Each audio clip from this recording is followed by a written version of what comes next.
চিংড়িঘাটা মেট্রোর যে কাজ গত 2 বছর ধরে আটকে ছিল, রাজ্যে বিজেপি সরকার ক্ষমতায় আসার পর যা মিটেছে 120 ঘন্টায়। আর এবারে সেই অরেঞ্জ লাইনের আরও একটি জট খুলল। হলদিরামের কাছে ভিআইপি রোডের ওপরে কাজ করার অনুমতি পেল মেট্রো রেল। অভিযোগ ছিল গত 2 বছর ধরে এই এলাকার এই এরিয়ার কাজের জন্য অনুমতি চেয়েও পাওয়া যায়নি। তৎকালীন রাজ্য সরকার অনুমতি দেয়নি। বিজেপি সরকার আসার পরেই সেই সমস্ত অনুমতিগুলি এবার পাচ্ছে মেট্রো রেল।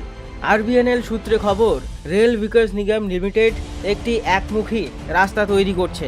তোমাদেরকে জানিয়ে রাখি, প্রায় 175 মিটার দীর্ঘ এবং 9 মিটার চওড়া এই রাস্তা চিনার পার্কে ভিআইপি রোডের সাথে যুক্ত করবে। মেট্রো কর্তৃপক্ষ জানাচ্ছে আগামী 1 মাসের মধ্যে এই রাস্তা ব্যবহারের যোগ্য হয়ে যাবে। দীর্ঘদিন ধরে হলদিরাম উড়ালপুল সংলগ্ন এলাকায় অরেঞ্জ লাইনে শেষ 2টি পিলার নির্মাণের সমস্যা তৈরি হয়েছিল। ওই এরিয়ায় যান চলাচল নিয়ন্ত্রণ না করলে সেই কাজ করা সম্ভব হচ্ছিল না এতদিন পর্যন্ত। অভিযোগ, বারবার তৎকালীন তৃণমূল সরকারের কাছে আবেদন করার পরেও অনুমতি মেলেনি। আর এবার সেই কাজ শুরু করলো মেট্রো কর্তৃপক্ষ। তোমাদেরকে জানিয়ে রাখি, অরেঞ্জ লাইনের শেষের যে অংশ, অর্থাৎ 3.5 কিলোমিটারের যে অংশ, যা সিটি সেন্টার 2 থেকে বিমানবন্দর পর্যন্ত বিস্তৃত, এই অংশের অধিকাংশ উড়াল পথে হলেও বিমানবন্দরের আগে প্রায় 850 মিটার অংশ মাটির ভিতর দিয়ে এই মেট্রো প্রবেশ করবে, যা কৈখালিতে একটি র্যাম্পের মাধ্যমে সংযুক্ত হবে। সামনে যে পিলারটা তোমরা দেখতে পাচ্ছ সেটা হচ্ছে 816 নাম্বার পিলার। আর এই রাস্তাটা বাঁ দিকে ঘুরে, অর্থাৎ 816 মিটার এয়ারপোর্টের দিকে যাওয়ার কথা।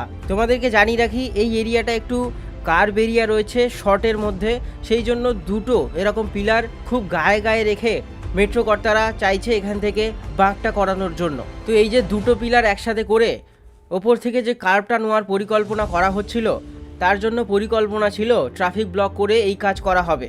এই যে রাস্তা তোমরা দেখছো, তার জন্যই এই রাস্তা তৈরি করা শুরু হয়ে গিয়েছিল। অর্থাৎ শুরু হয়ে গিয়েছে 175 মিটার লম্বা এবং 9 মিটার চওড়া এই একমুখী রাস্তা চিনার পার্ককে কার্ভ করে ভিআইপি রোডের সাথে যুক্ত করবে। এই রাস্তা তৈরি হয়ে গেলে ট্রাফিকের জট থাকবে না বলে মনে করছে আরভিএনএল কর্তৃপক্ষ। আর তোমাদেরকে জানিয়ে রাখি, এই রাস্তার পরে এই যে মেট্রো 2 পিলার রয়েছে, এই পিলার নির্মাণেও অনেক গতি আসবে। আর তারপরে এইখানে যে ন্যারো কার্ভটা রয়েছে, সেই কার্ভের জন্যই তোমাদেরকে জানিয়ে রাখি, 2টি পিলার 816 নাম্বার এবং 817 নাম্বার পিলার খুবই ন্যারো অংশের মধ্যে বসানো হয়েছে। কার্ভটার জন্যই এই পিলার একটু গায়ে গায়ে বসানো হয়েছে। এবং আরভিএনএল সূত্রে খবর, এই যে নতুন রাস্তাটা তৈরি হচ্ছে, এটা একবার তৈরি হয়ে গেলে খুব তাড়াতাড়ি মানুষজন ব্যবহার করতে পারবে এবং এর ফলে এই এরিয়ায় যানজট পূর্ণ কম হবে এবং ট্রাফিক ব্লক করে এই মেট্রো পিলার নির্মাণের কাজ শেষ করতে পারবে আরভিএনএল। রাস্তা তৈরি হয়ে গেলে মেট্রো প্রকল্পের দায়িত্বপ্রাপ্ত আরভিএনএল পিলার নাম্বার P816 এবং পিলার নাম্বার P817 এই যে নির্মাণ কাজ রয়েছে, সেই নির্মাণ কাজ শেষ করতে পারবে।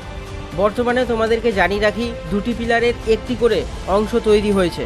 বাকি অংশ নির্মাণের পর তোমাদেরকে জানিয়ে রাখি, পাইল ক্যাপ বসবে, এছাড়া পিয়ার ক্যাপ ও তারপর ভায়াডাক বসানোর কাজ হবে। পুরো প্রক্রিয়া শেষ করতে আরও প্রায় 3 মাস সময় লাগতে পারে। মেট্রো সূত্রে খবর, এই নতুন রাস্তা তৈরি হয়ে যাওয়ার পর যানজট কমিয়ে ট্রাফিক ব্লক করে এই দ্রুত এই কাজ শেষ করা হবে। তো তোমাদেরকে জানিয়ে রাখি, অরেঞ্জ লাইনের চিংড়িঘাটার কাজ ইতিমধ্যেই শেষ হয়েছে, তোমরা জানো।